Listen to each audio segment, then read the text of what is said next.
Be prepared for war is one of the most effective means of preserving the peace. Those words were spoken by George Washington in his first annual speech to Congress in 1790. Happy 4th of July.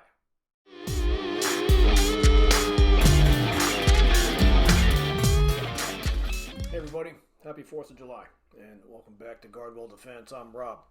So today's video is going to be a little bit of a departure from what I normally do, which is lessons learned and preparedness for violent situations. And I'm going to take a moment to, first of all, say thank you to everybody who's been watching these videos for the past year, and I hope you find them useful. 4th of July is also a time of reflection. And if we think back to the year 1782, if you'd been alive and living in the Susquehanna Valley in a place which is now known as Wilkes-Barre, Pennsylvania, but back then there was a battle called the Wyoming Valley Battle, or the Wyoming Valley Massacre, depending on who's telling the story. And it shows you how difficult life was in our history. This is during the Revolution, of course, and a British force of British Rangers and Iroquois Indian allies attacked an outpost there in the valley, and the battle lasted 30 minutes, and the ensuing massacre lasted 2 days.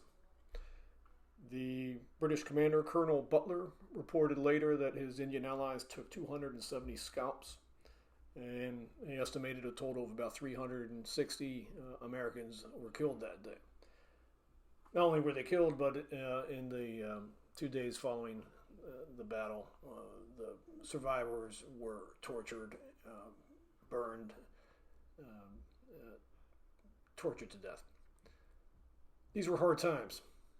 800 miles away to the west, there was a small force of Virginia frontiersmen who were led by George Rogers Clark, and they did a surprise attack against a town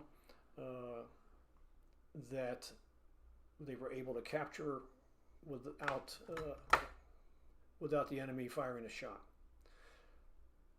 So it made me think about when I was in high school. I worked with my brother-in-law in his father's land surveying company in central Massachusetts, and we would be out in the woods doing surveying, and we found so many old grave sites which were often marked so-and-so family killed by Indians.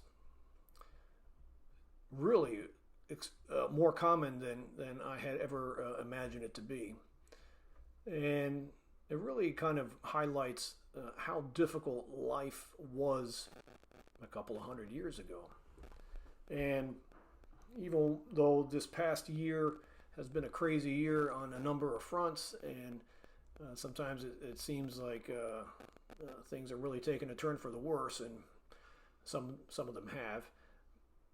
These things do swing back and forth, and it was better than being alive back in the late 1700s. So I'm going to make a plug for my book here. And I comment about this at the end of the book. It's called Seconds to Live or Die, Life-Saving Lessons from a Former CIA Officer. But I do note that life is better today than it was in the past. We don't have mob rule. We don't have marauding bands attacking us in the night and massacring our families. We're not tarred and feathered. Life is certainly immeasurably better than it was in the late 1700s.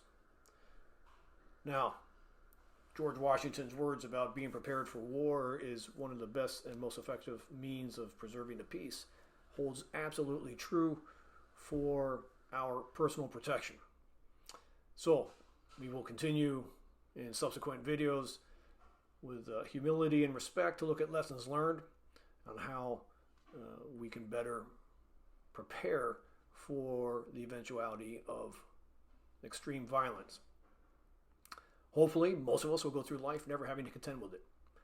And a few people will be blessed and extremely lucky to never have to deal with those types of issues. Many of us, however, or our children, or our loved ones, or our spouses, will have to confront these issues. And so it's my hope that you find these useful.